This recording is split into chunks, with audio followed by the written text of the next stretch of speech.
Selamat pagi Bu Guru dan teman-teman, saya Serafina Bandung dari kelas 10C. Di sini saya akan membahas dua materi, yang pertama itu bentuk-bentuk musik, dan yang kedua adalah akor nada dan lagu. Dimulai dari yang pertama. Ada 3 bentuk musik yang mau dipelajari, yaitu musik vokal, musik instrumental, dan bentuk musik lain. Yang pertama, musik vokal. Musik vokal adalah jenis bunyi yang ditimbulkan oleh suara manusia. Ada 2 jenis musik vokal. Yang pertama, jenis-jenis vokal. Ada 7 jenis vokal yang ada dalam teori musik. Yang pertama ada solo. Solo adalah nyanyian tunggal oleh seorang penyanyi. Yang kedua, duet. Duet adalah nyanyian yang dibawakan 2 orang penyanyi dalam paduan suara. Yang ketiga, trio. Trio adalah nyanyian yang dibawakan 3 orang penyanyi dalam paduan suara. Lalu yang keempat ada kuartet. Kuartet adalah nyanyian yang dibawakan oleh 4 orang penyanyi dalam paduan suara. Yang kelima adalah quintet. Quintet adalah nyanyian yang dibawakan oleh 5 orang penyanyi dalam paduan suara. Lalu yang keenam adalah sextet. Sextet adalah nyanyian yang dibawakan oleh 6 orang penyanyi dalam paduan suara. Lalu yang ketujuh atau yang terakhir adalah kor. Kor yaitu suatu paduan suara besar yang terdiri dari puluhan atau ratusan penyanyi dengan menggunakan 4 jenis suara utama, yaitu sopran, alto, tenor, dan bass. Kedua, jenis-jenis nyanyian. Ada 5 jenis nyanyian yang dapat dipelajari. Yang pertama itu requiem. Requiem adalah nyanyian pada upacara gereja Kristen untuk mengenangkan orang telah meninggal dunia. Yang kedua ada himne. Himne adalah nyanyian pujian kepada Tuhan, tanah air, dan pahlawan. Selanjutnya ada koral. Koral adalah nyanyian gereja pada kebaktian umum dalam satu suara. Lalu yang keempat ada serenade. Serenade adalah nyanyian sore hari untuk menghormati seorang tamu atau pembesar. Lalu yang kelima ada kanon. Kanon adalah suatu nyanyian berupa paduan suara berkelompok yang dibawakan secara bergilir atau susul-menyusul kelompok demi kelompok. Lalu yang kedua ada musik instrumental. Musik instrumental yang lebih besar dapat digolongkan dalam 7 jenis, yaitu yang pertama konser. Konser adalah suatu pergelaran dengan menggunakan 1 jenis alat musik utama, misalnya konser piano, konser biola, dan lain-lain. Lalu yang kedua ada orkes. Orkes adalah suatu pergelaran musik dengan menggunakan seperangkat alat musik sejenis. Misalnya, orkes dari alat-alat musik tiup saja, orkes dari alat-alat musik yang dipetik saja, dan lain sebagainya. Lalu yang ketiga ada orkes simfoni. Orkes simfoni adalah orkes raksasa atau besar yang terdiri dari berbagai jenis alat musik.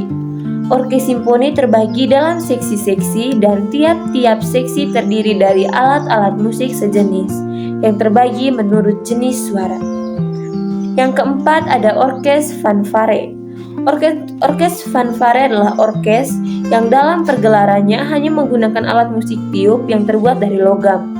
Misalnya orkes trompet dan saksofon. Yang kelima ada orkes kamar. Orkes kamar adalah orkes yang pemainnya terdiri atas 5-15 orang dan menggunakan alat musik yang bermacam-macam atau bebas. Yang keenam ada orkestrik. Orkestrik adalah orkes yang dalam pergelarannya hanya menggunakan alat musik yang digesek, misalnya orkes biola. Yang ketujuh atau yang terakhir adalah orkes gambus.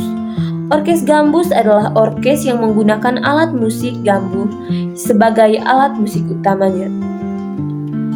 Lalu yang ketiga ada berbagai jenis musik yang lain. Ada beberapa jenis musik yang lain yang mau dipelajari, antara lain yang pertama itu musik keagamaan. Musik keagamaan adalah musik khusus untuk upacara agama. Musik ini berasal dari zaman purba, di mana orang masih menyembah dewa-dewa atau berhala-berhala. Yang kedua ada musik gerejawi. Musik gerejawi adalah musik khusus untuk upacara liturgi agama Kristen pada kebaktian di gereja. Jenis musik ini adalah vokal dengan iringan orgel.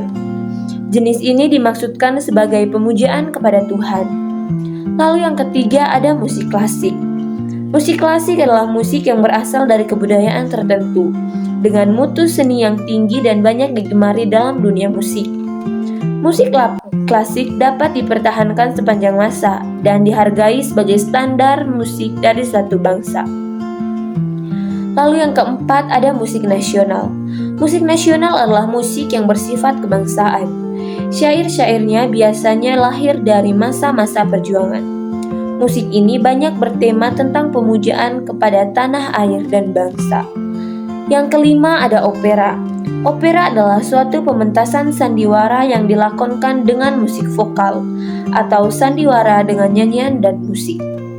Lalu yang keenam ada Passio. Passio adalah opera kecil tentang kisah sengsara Yesus. Yang ketujuh ada sonata. Sonata adalah hidangan musik instrumental yang merupakan bagian dari suatu konser besar. Lalu yang kedelapan ada nocturne. Nocturne adalah musik malam hari atau musik menjelang tidur.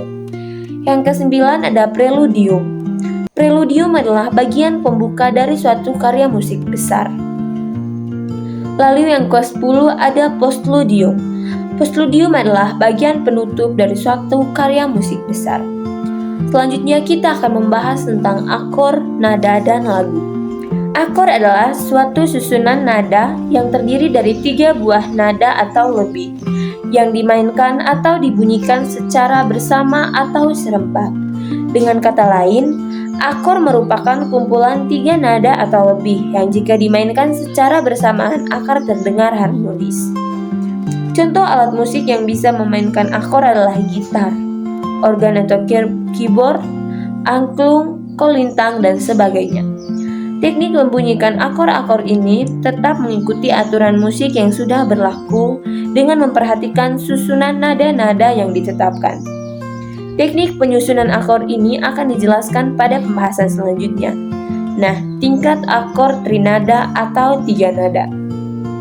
Sebelum kita menyusun akor trinada, perhatikan beberapa hal berikut. Yang pertama, penyusunan akor mayor selalu memperhatikan jarak interval nada, yaitu 1, 1/2, 1, 1, 1/2.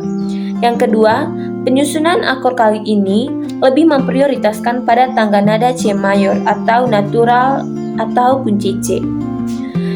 Yang ketiga, teknik penyusunan akor trinada adalah nada pertama melewati 1 buah nada untuk mendapat pasangan nada kedua. Selanjutnya, melewati satu nada berikutnya untuk mendapat pasangan nada ketiga. Lalu yang keempat, untuk lebih jelasnya akan ditampilkan terlebih dahulu susunan tangga nada natural dengan menggunakan notasi angka dan huruf. Berikut adalah notasi angka dan hurufnya. Selanjutnya, kita mulai menyusun akor trinada yang terdiri atas 7 tingkatan. Nah, berikut adalah gambar akor trinada yang terdiri dari 7 tingkatan. Selanjutnya, penggolongan akor.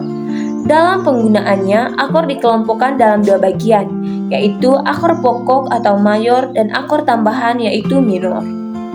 Yang tergolong akor pokok atau akor mayor adalah tingkat 1 atau tonika, tingkat 4 atau subdominan, dan tingkat 5 yaitu dominan. Dengan menguasai 3 akor pokok atau mayor ini, kita sudah bisa menyanyikan atau mengiringi sebuah lagu mayor.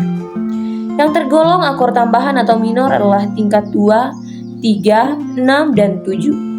Dalam tangga nada natural, akor tambahan ini disebut juga akor minor, yang dipakai sebagai variasi dalam lagu jika dianggap perlu, sehingga dalam penggunaannya akor tingkat 2 disebut juga akor D minor, akor tingkat 3 disebut juga akor E minor, akor tingkat 6 disebut juga akor A minor, dan akor tingkat 7 disebut akor B diminishen atau B dim. Baik, itu saja penjelasan dari saya. Sekian dan terima kasih. Thank you all for watching this here.